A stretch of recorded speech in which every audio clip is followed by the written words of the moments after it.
Mesdames et messieurs, bonsoir. Au sommaire de l'actualité de ce mercredi 27 février, à la une, arrivée à Conakry des dépouilles des casques bleus guinéens. Ils ont été tués dans une embuscade à Sibi à la sortie de Bamako. C'était dans la nuit du 22 au 23 février dernier.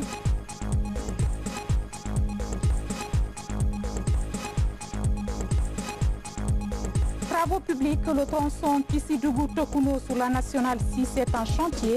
Les travaux sont financés par le Fonds d'entretien routier. Une mission de suivi des TP s'est rendue sur le site pour évaluer le niveau d'avancement. Et c'est parti pour la 7e retraite islamique à l'Abbé. La rencontre vise à perpétuer la culture de l'islam et celle de la fraternité. Nous aurons les échos depuis la ville de Karamoko, Alpha Molabé. Encore une fois, bienvenue à tous. Nous commençons ce journal par ce décret du président de la République. Décret numéro 072-2019, PRG-SGG portant nomination du directeur général du guichet unique du commerce extérieur. Le président de la République, vu la Constitution, décrète. Article 1er, M. Mahmoud Ghané, mathématicien, précédemment responsable de la gestion au ministère des Finances à Washington DC, est nommé directeur général du guichet unique électronique des formalités, procédures et opérations du commerce extérieur au ministère du Budget. Article 2. Le présent décret qui prend effet à compter de sa date de signature sera enregistré et publié au journal officiel de la République. Conakry, 27 février 2019, professeur Alpha Condé. Décret 073-2019 PRG-SGG portant nomination de hauts cadres au ministère en charge des investissements et des partenariats publics-privés. Le président de la République, vu la Constitution, décrète. Article 1er. Les hauts cadres dont les noms suivent sont nommés dans les fonctions ci-après. Secrétaire général, Mme Diallo Hawassila, précédemment responsable audit interne à la Commercial Bank du Tchad. Chef de cabinet, Mme Salah Fanta Kamara, précédemment chef de département amélioration du climat des affaires à l'Agence de promotion des investissements privés. Conseiller principal, M. Abdoulaye Tafsir Kamara, précédemment directeur des opérations de la Société équatoriale des mines au Gabon. Conseiller économique et financier, M. Ibrahim Ndari Diallo, expert consultant en système d'information. Conseiller en charge des partenariats publics-privés, El Haj Mamadou Sellou Diallo, précédemment conseiller juridique au secrétariat permanent du Conseil présidentiel des investissements. Conseiller juridique, Dr Alpha Oumar Kamara, fonctionnaire hiérarchie A3 de l'enseignement supérieur et de la recherche scientifique. Conseillère chargée de mission, Mme Mikala Aminata Kourouma, précédemment conseillère chargée des affaires économiques et commerciales à l'ambassade de Guinée en Suisse. Directeur national des partenariats publics-privés, Dr Mamadou Bari, économiste, précédemment en service au ministère du Budget. Directeur national adjoint des partenariats publics-privés, M. Amadou Silla, précédemment directeur de projet à Suez en France. Directrice nationale des investissements privés et du contenu local, Mme Aïcha Gara, précédemment conseillère technique au Conseil présidentiel des investissements. Directeur national adjoint des investissements privés et du contenu local, M. Frédéric Doualamou, contrôleur de gestion, entreprise de télécommunications et filiale du groupe Orange en France.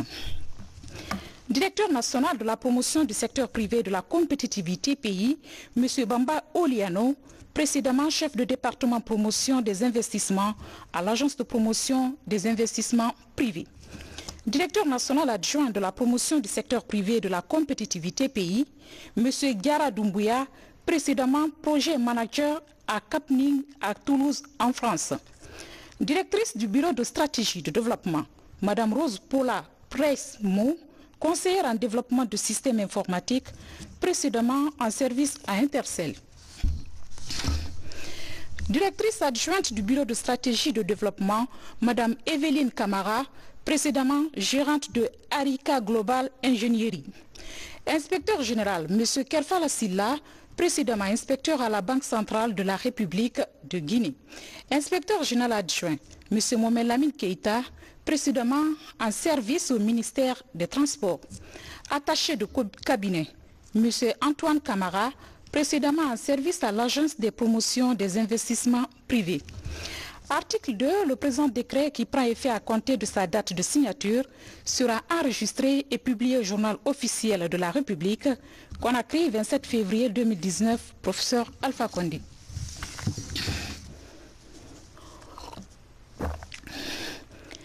Et ce message départ de la présidence de la République à son Excellence M. Mahmoud Bouhari, président de la République fédérale du Nigeria, Abuja. Excellence, Monsieur le Président, chers frères, à l'occasion de votre brillante réélection à la magistrature suprême de votre pays, je voudrais au nom du peuple de Guinée, de mon gouvernement et en mon nom propre, vous adresser les sincères et vives félicitations. Ce choix renouvelé par le peuple nigérien en votre faveur est le couronnement des progrès réalisés dans divers domaines d'activité socio-économique de la nation nigériane au cours de votre premier mandat. En cette heureuse circonstance, je tiens à vous rassurer de ma ferme volonté et celle de mon gouvernement d'œuvrer de concert avec votre Excellence pour le renforcement et la diversification des liens traditionnels d'amitié, de fraternité, de solidarité et de coopération, unissant si heureusement la République fédérale du Nigeria et la République de Guinée. En vous souhaitant plein succès dans l'accomplissement de votre haute et délicate fonction, je vous prie d'agréer, Excellence, Monsieur le Président, l'assurance de ma haute et fraternelle considération. Conakry, 27 février 2019, professeur Alpha Condé, président de la République, chef de l'État. Moment pathétique à la morgue de l'hôpital Ignace Dine ce matin, le président de la République, professeur Alpha Condé, a pris part à la cérémonie de levée du corps de la sœur aînée du gouverneur de la BCRG.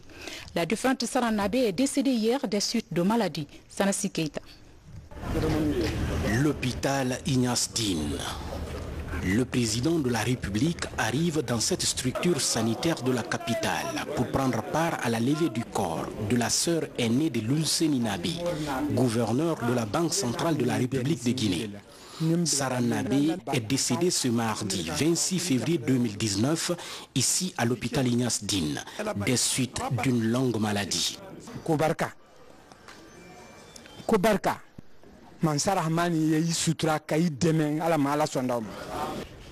Parents, amis, proches et collaborateurs de la défunte se sont massivement mobilisés pour témoigner de leur compassion à la famille éplorée. Une famille qui s'est fortement réjouie de cette présence, surtout du chef de l'État, professeur Alpha Condé.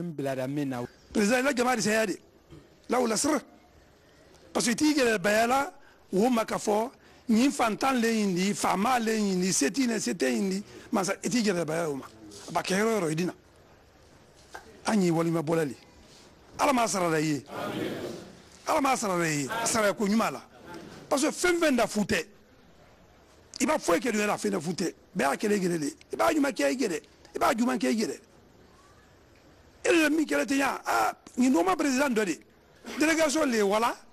Quelle qu'en soit l'occupation. Les prières et bénédictions ont été formulées enfin par le secrétaire général des affaires religieuses.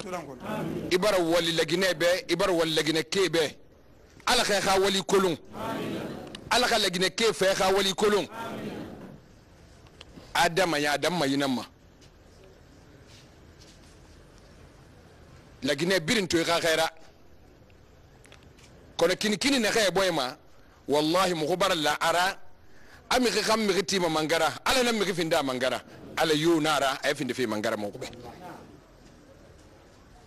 pasi wona ala makande ala ko birinki na khanya ni ke fango yama hala naki ala bar birinki president in wali iga dama nyama iga kini ma alna me yagi dunya no algiyama itambi tongo na ganna baki kelimeni idingira présidence hambi ya Allah rabbi alkhande sa fi khumma alla ma bilen khambi sabu fanyi na khaira alkha makafu iga ku sesere kha duniya giri ku ala tamma tagam fi mara mo gobara itaku alara alkha nyogo se khom. Sarah Nabé laisse derrière elle 3 filles et 4 garçons. Elle a été inhumée ce mercredi 27 février 2019 au cimetière Cameroun, après la prière de 14 h. Paix à l'âme de la défunte. Restons sur cette page noire. 3 de nos vaillants soldats ont été lâchement abattus par des inconnus armés lors d'une attaque barbare dans la localité de Sibi à la sortie de Bamako. C'était dans la nuit du 22 au 23 février dernier. Ces casques bleus étaient permissionnaires et se rendaient dans leur famille. Ce matin, les dépouilles de nos compatriotes ont été acheminées à Conakry, accompagnés du commandant des forces MINUSMA, sergent Lamine Sanakamara, compte rendu. Il est 15h40 ce mercredi, nous sommes à la base aérienne principale de Conakry où une foule de parents, amis, connaissances, collaborateurs, autorités civiles et militaires accueillent les dépouilles mortelles de 3 casques bleus guinéens lâchement assassinés le week-end dernier dans la localité de Sibi, non loin de Bamako par des inconnus alors qu'ils se rendaient en Guinée pour le congé. Ici, douleur et consternation se lisaient sur tous les visages. Toutes mes condoléances à la MINUSMA, à l'armée guinéenne et aux familles éplorées suite à l'assassinat lâche de nos braves soldats en permission et de passage à Bamako. Nous avons eu beaucoup de pertes au Mali dans le cadre de notre implication dans les opérations de maintien de la paix. Mais le Mali étant un pays ami, un pays frère, le gouvernement s'engage encore davantage à continuer sa participation aux opérations de maintien de la paix pour la stabilisation de ce pays frère, la République du Mali. Comme il est de coutume, c'est le commandant des forces de la MINUSMA qui accompagne les corps de l'adjudant-chef Ismaël Bangoura, du sergent-chef Yves Makambo Aba et du sergent-chef Michel Théa pour présenter les condoléances des Nations Unies au peuple de Guinée et aux familles éplorées. C'est avec beaucoup de tristesse que je suis venu ici aujourd'hui. Je voudrais aussi exprimer mon plus profond condoléances pour les collègues, pour la famille, pour les amis. Le contingent guinéen, c'est une très importante contribution pour la mission de la MINUSMA. Le soldat est très fort. Je suis fier pour votre contribution pour le commandement, le contingent de Guinéens. L'armée guinéenne évolue sous la bannière des Nations Unies depuis 2013. Elle joue pleinement sa partition au sein des troupes onusiennes. Elle reste déterminée dans la poursuite de cette mission. Paix à l'âme de nos vaillants soldats. Sous un autre registre, le débat sur la création d'un fonds social refait surface au ministère de la Sécurité et de la Protection civile. Après plusieurs cas d'accident des agents dans l'exercice de leurs fonctions, les hommes en uniforme s'activent pour bénéficier d'une couverture sociale. Explication, Mariam Kamara, Nabi Kamara. Touché à la jambe par une grenade au cours de l'arrestation d'un bandit le 5 janvier 2016, l'adjudant Sékou Camara a subi plusieurs interventions chirurgicales. Il retrouve progressivement l'usage de son pied. Pour le reste de sa prise en charge médicale, l'adjudant Sékou bénéficie de l'appui du ministère de la Sécurité et de la Protection civile. Sérieusement, ça fait presque 4 ans maintenant, depuis 2016 et 3 ans maintenant. C'est dans une opération en 2016 où on avait procédé à l'arrestation d'un bandit qui avait participé à l'attaque du domicile du journaliste Moussa Moïse. Malheureusement, il avait fait exploser une grenade et j'ai reçu des éclats dans ma jambe.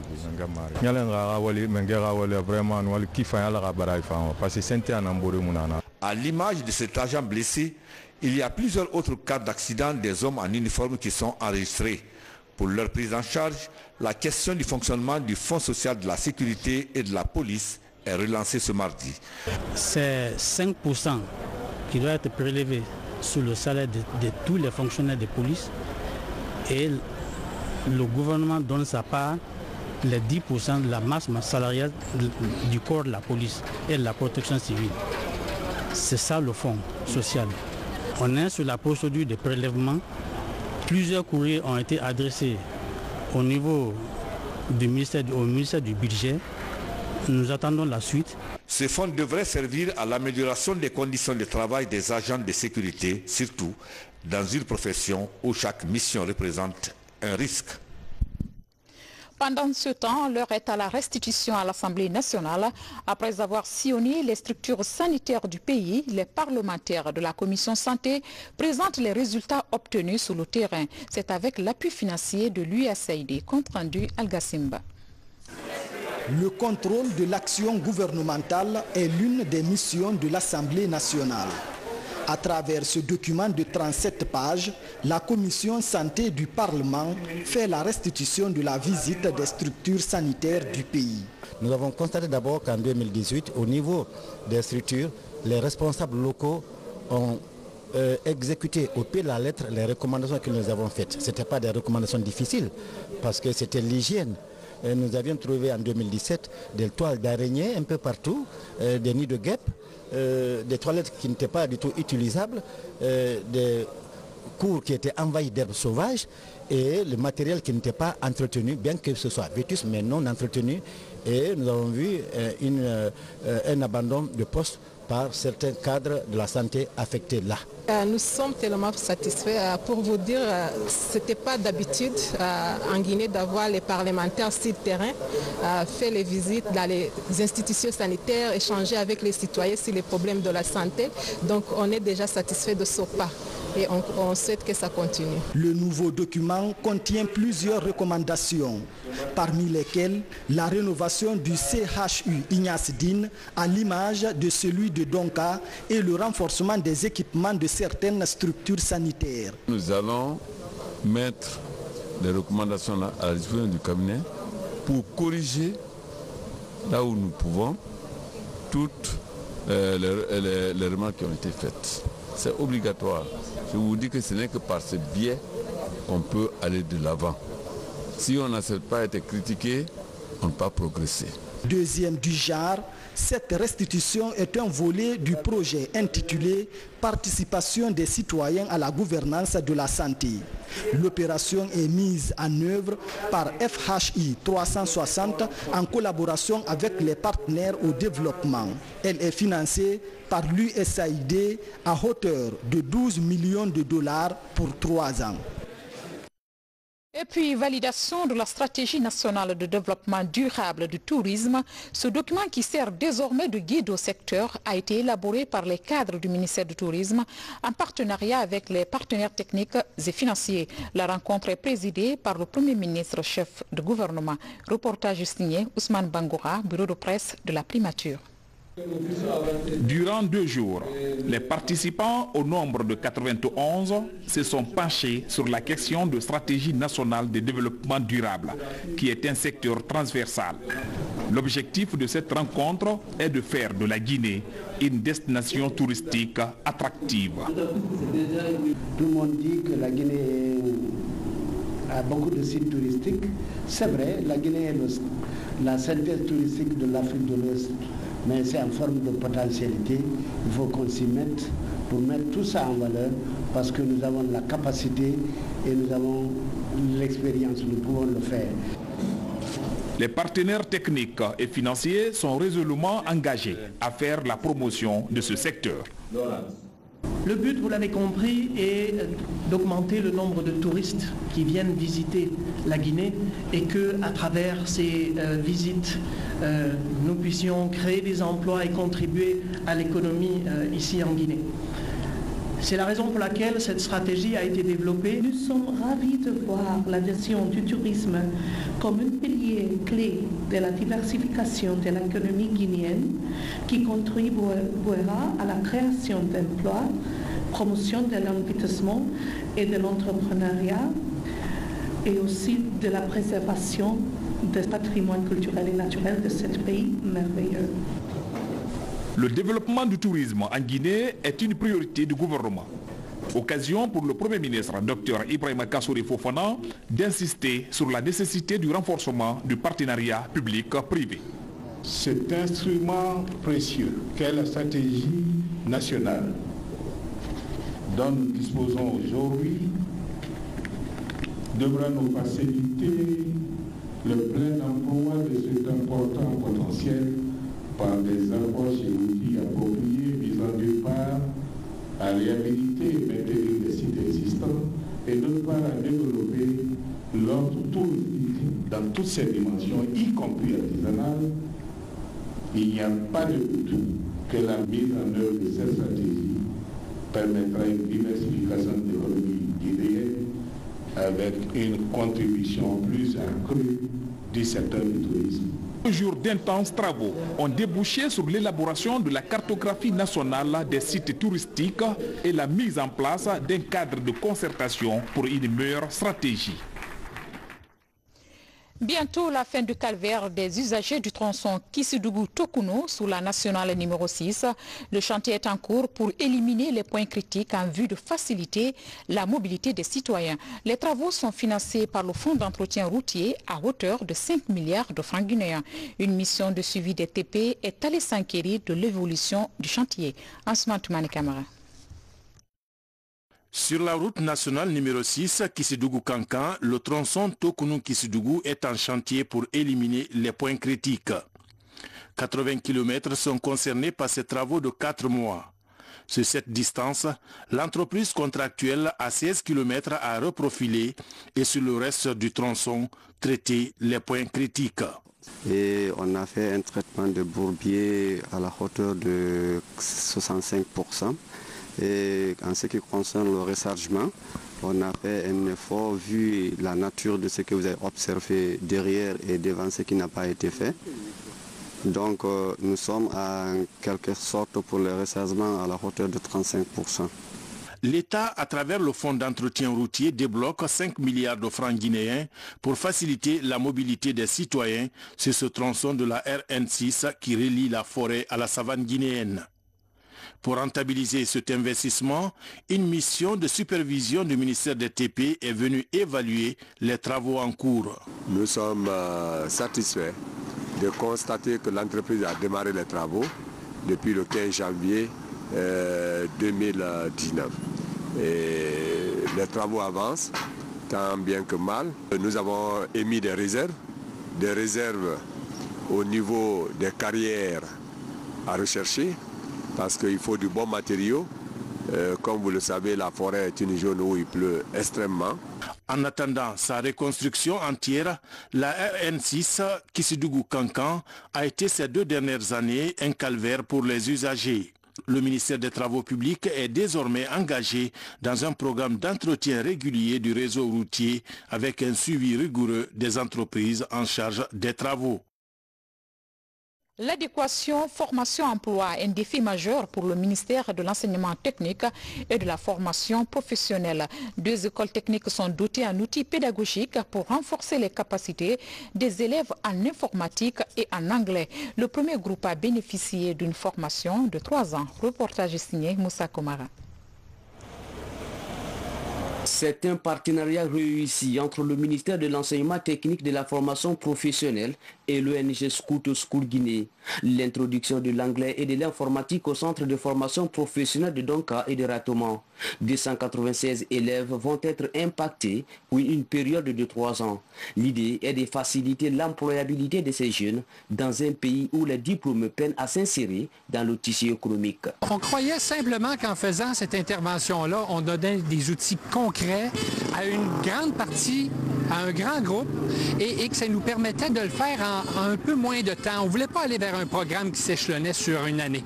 On voulait dire, on fait quelque chose de concentré, on fait quelque chose qui répond à des besoins concrets, on donne des vrais outils, et comme ça, les étudiants qui vont pouvoir y participer, en peu de temps, vont sortir avec de meilleures connaissances, et surtout ces connaissances-là vont répondre à des besoins précis de l'entreprise, à des besoins précis du marché du travail. Le lancement de ce projet va apporter une petite révolution dans le programme de formation au sein des institutions d'enseignement technique professionnel. Pour les bénéficiaires, c'est un déclic pour leur employabilité. Pour trouver un emploi, je pense que l'anglais et l'informatique sont des outils nécessaires, voire indispensables pour être compétitifs sur le marché de l'emploi. Et c'est ce que l'ONG School to School Guinée a vu et a voulu expérimenter avec l'enseignement technique. Et je pense que c'est une bonne chose et ils doivent continuer là-dessus. Les autorités saluent cette approche innovante de l'ONG School to School Guinée qui va booster l'insertion socio-économique des jeunes. J'invite le le personnel des CFP bénéficiaires à faire la préservation du matériel et équipement mis à leur disposition un point d'honneur. Pour notre part, aucune défaillance à ce titre ne sera tolérée. En dépit de ces efforts, le défi reste grand pour rendre les sortants des centres de formation professionnelle très compétitifs sur le marché du travail. Actualité oblige, le ministère de la Ville et de l'Aménagement du Territoire se dit déterminé à poursuivre l'opération de déguerpissement enclenchée depuis quelques jours sur le centre directionnel de Koloma. Une opération qui devrait permettre à l'État de récupérer les 169 hectares délimités depuis 1998.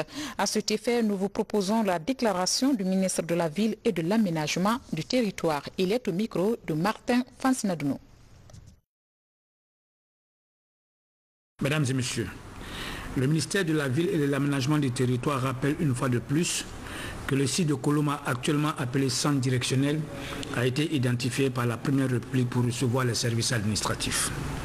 En 1987, le ministère de l'Urbanisme et de l'Habitat a procédé non seulement à la définition des limites du site, mais aussi au recensement des occupants qui se trouvaient dans le périmètre. En 1988, le site a été classé par le chemin directeur de la ville de Conakry au titre de centre directionnel. Pour sa protection, l'État a installé des panneaux et des bornes géantes indiquant les limites de la zone réservée et l'interdiction formelle d'y construire. En 1989, le site a été classé comme réserve foncière de l'État, suivant le décret 211 en date du 23 novembre 1989 pour une superficie de 267,5 hectares et immatriculé sous le titre foncier numéro 09981/2007 TF de Conakry. De 1997 à 1998, face à l'envahissement total du site par des citoyens, l'État a procédé au dégagement de 63% des constructions illégalement érigées, soit une superficie théorique de 169,8 hectares. Suite à ce déguerpissement, les études d'aménagement, d'architecture et technique ont été réalisées par un cabinet cubain dénommé Siboney sur la base d'un contrat signé le 7 juin 1998 à La Havane. Ce plan d'aménagement a prévu un zoning par rapport aux activités à mener sur le site, dont le lot 1, qui est limité par la haute tension surplombant une rue de 50 mètres, à l'est par la T2, à l'ouest et au nord par la voie ferrée de Fria. Ce lot, constitué d'anciens lots de Kipé 2, avec une superficie de 42 hectares, est considéré comme une zone résidentielle, habitat évolutif. Le lot 33, situé entre les tours jumelles de Kakimbo, la route Le Prince et la T2, avec une superficie de 55,6 hectares, est considéré comme zone de logement et de commerce. Les autres lots, d'une superficie de 169,8 hectares, sont destinés aux bâtiments administratifs et aux centres des affaires. Le déguerpissement en cours porte sur les 168,9 hectares destinés aux bâtiments administratifs et aux centres d'affaires entièrement libérés en 1997 et 1998 et qui malheureusement font l'objet de nouvelles occupations illégales. Par conséquent, le dégagement de cette zone continuera son cours. Cependant, les autres lots non concernés par l'opération actuelle feront l'objet de négociations ultérieures. L'opération déclenchée a été précédée de plusieurs séances de sensibilisation des occupants suivies de notifications par voie d'huissier de justice. Le ministère de la Ville et de l'Aménagement du Territoire sait compter sur l'esprit de civisme de tous et de chacun. Je vous remercie. À présent, les échos du 56e Salon international de l'agriculture à Paris, un rendez-vous annuel du paysan où les visiteurs viennent acquérir du savoir-faire français et chercher d'éventuels partenaires. La délégation guinéenne est conduite par la ministre de l'Agriculture, Mangafodé Touré, Mohamed Souma, Bernard Tonguino. Depuis plusieurs années, cette rencontre internationale est devenue un des rendez-vous traditionnels les plus importants du monde paysan. Des milliers de visiteurs et acteurs du secteur agricole viennent de partout. Ici, on a même droit à la tour Eiffel, représentée en produits agricoles. La délégation guinéenne multiplie les contacts pour bénéficier de l'expertise française en vue d'améliorer sa production agricole. La filière française des semences est l'un des leaders mondiaux des semences et occupe la tête du peloton au niveau de l'Union européenne. Notre volonté, ce n'est pas uniquement de vendre nos semences. Notre volonté, c'est aussi de coopérer avec les producteurs de semences de Guinée ou avec le gouvernement guinéen pour que la filière des semences en Guinée se développe. Et c'est donc important d'avoir cette relation et cette visite de la ministre guinéenne est le début d'une collaboration possible. Conduite par la ministre de l'Agriculture, la délégation guinéenne apprécie les produits et dernières innovations du secteur agricole au Salon de Paris. Je suis émerveillée par la qualité des semences. Je sais que la France est la première en matière de semences. Donc moi je pense que ces expositions vont apporter beaucoup à la Guinée. Le Salon international de l'agriculture à Paris est une foire d'exposition annuelle très appréciée des acteurs de l'agriculture en France. Ce 56e salon permet aux délégations de découvrir des animaux d'élevage emblématiques de la France. Avant de poursuivre ce journal, sachez comme tous les mercredis que vous suivrez à partir de 21h30 votre émission à bâton rompu. Aujourd'hui, le débat porte sur la renaissance du secteur industriel en Guinée. Un débat croisé entre cadres du ministère de l'Industrie et les membres de la société civile guinéenne. Rendez-vous donc à 21h à la radio nationale et 21h30 à la télévision dans l'émission d'expression plurielle à bâton rompu. On en vient à la culture. Deux icônes viennent d'être sacrées écrivains et personnalités du mois de février. Il s'agit du professeur Jean-Marie Touré pour son livre Journal d'une armée sur les rives de la Seine. Zénab Kamara, chef de cabinet au ministère de l'Enseignement supérieur, désigné personnalité du mois pour son combat en faveur de la promotion des femmes. Les distinctions sont remises par l'Association de la Renaissance française en Guinée. C'est un reportage de Mabint Laïsma. À 64 ans, Jean-Marie Touré est l'écrivain du mois de février. Son livre, Journal d'une année sur les rives de la Seine, est un récit sur les souvenirs de l'auteur alors qu'il effectuait un stage au Centre international d'études pédagogiques à Sèvres, en France. Sur 174 pages, Jean-Marie Touré nous amène à la découverte de Paris, de l'architecture de la ville au mode de vie des Parisiens, en passant par les monuments. Tout y est décrit avec un regard profond et une touche d'humour. J'ai essayé de parler d'abord de Paris. J'ai parlé des Parisiennes. J'ai parlé des Guinéens que j'ai trouvés à Paris. J'ai parlé d'autres étrangers que j'avais rencontrés à Paris. Et puis d'autres Guinéens que j'ai trouvés là. Alors l'auteur raconte ses déboires, permettez-moi l'expression, ses déboires, mais quand même ses succès et puis quelques aspects assez positifs de la vie française. Il dépeint complètement la France telle que lui, il l'a vue. Voilà, donc c'est un livre assez intéressant sur ce plan-là. Après Jean-Marie Touré, une autre icône a été sacrée personnalité du mois. À 38 ans, cette jeune dame audacieuse au regard poignant est la chef de cabinet du ministère de l'Enseignement supérieur.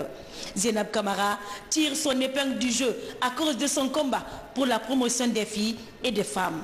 Avec son ONG Women and Manning, elle s'investit à améliorer les conditions des femmes dans le secteur minier. C'est comme une médaille à mi-parcours de ce marathon qui est la vie.